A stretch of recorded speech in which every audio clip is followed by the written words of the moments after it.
안녕하십니까. 강북청소년학원 전략담임 이정훈이라고 합니다. 2025학년도 대학별 수시모집 전형 계획안 분석, 오늘은 서울여자대학교에 대해서 알아보겠습니다. 여기서 말씀드리는 부분은 작년과 올해 서울여대가 바뀐 부분이 뭐가 있느냐에 대한 부분을 주안적으로 말씀을 드릴 거고요. 그 다음에 거기서 수시 입결 자료가 어느 정도 컷에서 형성이 되고 있고, 걔네들이 약간 올라갈 것인가 내려갈 것인가에 대한 것을 간단하게 말해 볼 생각이고, 디테일한 어떤 모집 요강에 대한 부분이나 지원 자격 그런 것들은 학교 홈페이지나 아니면은 학교 입학처에 문의를 하시면은 좀 더 자세한 내용을, 입결에 대한 거에 대한 이야기가 주안점이 될 것으로 보입니다. 그렇게 참고하시면 좋겠습니다. 시작하겠습니다. 자, 2025학년도 주요사항 및 지원 참고 팁입니다. 자, 전체 주요사항은 역시 모든 대학이 최근에 다 있는 거지만 여기도 마찬가지입니다. 서울여대도 자율전공학부에 대한 모집 인원이 확대됐습니다. 자율전공학부 계열별 모집이 폐지가 되고, 그 부분은 수시 논술 전형은 12명, 그리고 정시 수능 위주가 126명이 선발되는 것으로 되어 있습니다. 단과대학교 자율전공 모집 인원이 증가했습니다. 정시 나군에서만 증가했습니다. 이거는 정시 얘기니까요. 전공 모집 불가 모집 단위가 있습니다. 말대로 전공 선택이 안 되는 과들. 자율전공에서는 기독교학과와 예체능 계열이 선택할 수 없습니다. 인문자율전공에서는 기독교학과 역시 선택할 수 없습니다. 사회과학 자율전공에서는 스포츠운동과학과가 선택할 수 없는 모집 단위입니다. 과학기술융합 자율전공은 없고요. 미래산업융합 자율전공 분야는 산업디자인학과만이 선택 모집이 불가능하게 되어 있습니다. 자, 모집 단위가 개편됐습니다.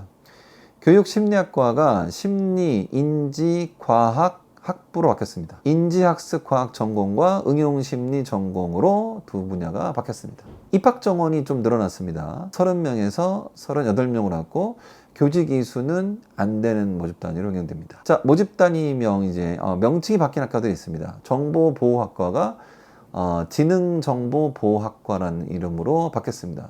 요건 이제 입결 자료를 보실 때 지능정보를 원하시는 분들은 작년에 정보보호학과를 참고하시면 좋겠다. 그 부분에서 이해하시면 되겠습니다. 자, 수시 모집의 내용입니다. 자, 모집 인원의 변화는 바롬 인재 서류 전형 모집 인원이 소폭 감소했습니다. 그리고 바롬 인재 면접 전형 모집 인원이 소폭 증가했습니다. 메타버스 융합 콘텐츠 전공 논술 전형 페이지가 있고요.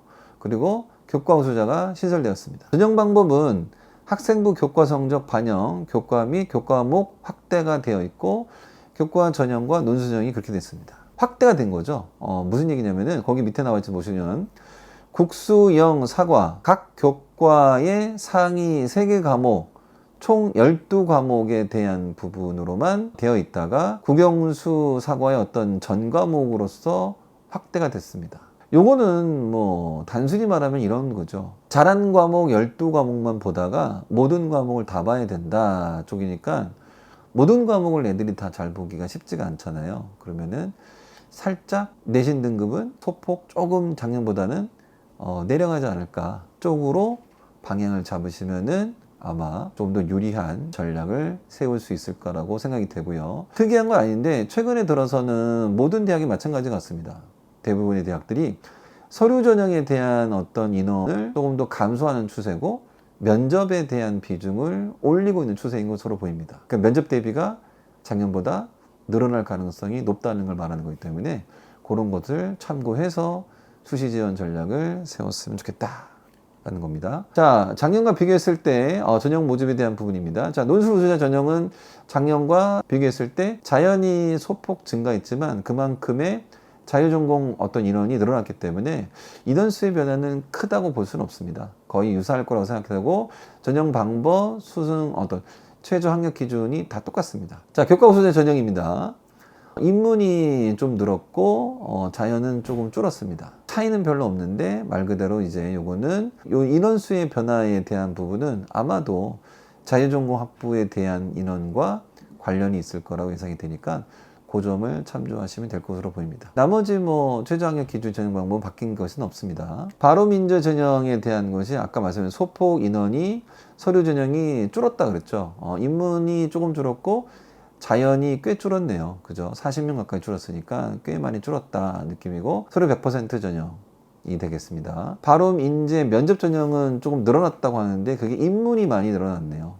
그렇죠? 인문이 많이 늘어났고, 자연은 소폭 하향이거나 아니면 그대로거나 그런 느낌이고, 요거는 이제 1단계가 단계별 전형 5배수 정도니까, 5배수면은 그렇게 뭐 아주 타이트한 어떤 범위는 아니니까 본인이 여기에 관심이 있으시면은 적극적으로 면접 준비를 잘해서 지원해 보는 것을 적극적으로 권유를 드리는 바입니다. 소프트 융합 인재 전형과 기독교 전형에 대한 건데, 여기는 작년 대비 변화가 없습니다. 최저도 변화가 없고요, 전형 방법도 거의 변화 없기 때문에 작년 컷을 기준으로 하신다면은 충분한 어떤 좋은 전략이 될 것으로 보입니다. 자, 이제 작년 수시 입결 전형입니다. 이거는 이제 발음에 대한 부분은 아까 말했지만 소폭 인원이 감소했죠. 그랬으면은 입결 컷은 단순히 말하면 어떻게 될까요? 모집 인원이 줄었으니까 약간 컷은 올라가겠죠. 이제 그런 부분에서는 여러분이 이런 이제 작년 컷을 봤을 때 이건 다 오픈된 어떤 컷이기 때문에 인원이니까 당연히 지금 입결에 나와 있는 등급 컷은 소폭 인원이 줄어든 어떤 그런 과에서는 최대치 정도로 보셔야 될 거예요. 저거보다 조금 더 등급이 높아야만이 지원이 더 가능하지 않을까. 나와 있는 입결 등급은 더 이상 이제 낮아질 수 없는 최대 컷이라고 생각하시고 접근하시는 게 발음, 인재, 서류 전형에서는 맞는 전략으로 생각이 됩니다. 자, 마찬가지입니다. 그죠? 다 서류에 대한 거죠. 2.9부터 2.3도 있고 3.1도 있죠. 아마도 요거를 넘어가진 않을 거예요. 왜? 대부분이 전년 대비 인원이 줄어들었잖아요. 이거를 넘어가지 않을 거라고 생각하고 지원 전략을 세웠으면 좋겠습니다. 그 밑에 이제 발음 인재에서 서류 전형이 나와 있죠, 이제. 그 다음에 이제 면접이 나왔죠, 면접. 면접들은 인원이 좀 늘었죠. 그러니까 약간 입결 부분에서도 이제 면접에 대한 역할이 크다 보니까 서류보다는 입결 등급이 더 높아지고 있습니다. 그러면 조금 더 높아질 가능성이 있는 거죠. 그러니까 여기는 내신 등급도 내신 등급이지만 면접 대비를 정말로 잘 하셔야만이 가능할 거다라는 생각이 드니까 면접 준비에 조금 더 관심을 가지셨으면 좋겠습니다. 마찬가지입니다. 다 면접에 대한 거니까 3.38부터 3.30까지니까 일반적 특이한 사항은 없고요. 대부분이 비슷한 지원 전략으로 보고 충원율은 보통 한 반바퀴 정도로 보입니다. 자, 나머지 이제 여기는 교과가 이제 나오죠. 메타버스부터 시작해서 교과가 되는데 두 개 합 7입니다. 두 개 합 7이면은 그렇게 센 건 아니거든요. 그러니까 여기는 내신이 어느 정도 받쳐줘야 된다에 대한 느낌이기 때문에 컷 나오는 등급을 보니까 2점대 초중반 정도로 컷이 나오는 거 봐서는 그거를 참고하시면 좋겠고, 교과는 특히 다른 대학도 똑같은 상황에서 붙을 가능성이 높기 때문에 충원율이 높을 수 있다라고 하는 부분에서 보시면은 위에 거랑 좀 차이가 있죠. 그래서 얘는 추합이 돌 가능성이 매우 높은 편이다라는 정도로 참고해서 지원 전략을 세우시면 좋을 것 같습니다. 마찬가지입니다.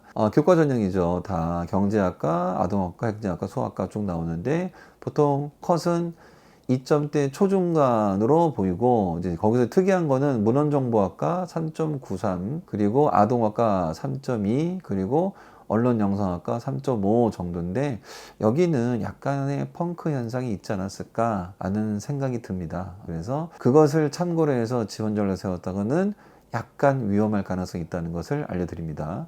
자, 넘겨보시면 마찬가지입니다. 교과 전형에서 다 있고 컷은 대부분 2점대 초중반이고, 논술로 넘어가니까 좀 더 내려가죠. 왜냐면 논술은 요거는 국수형 중 한 개의 3등급이니까 정말로 요거는 간단한 부분이죠.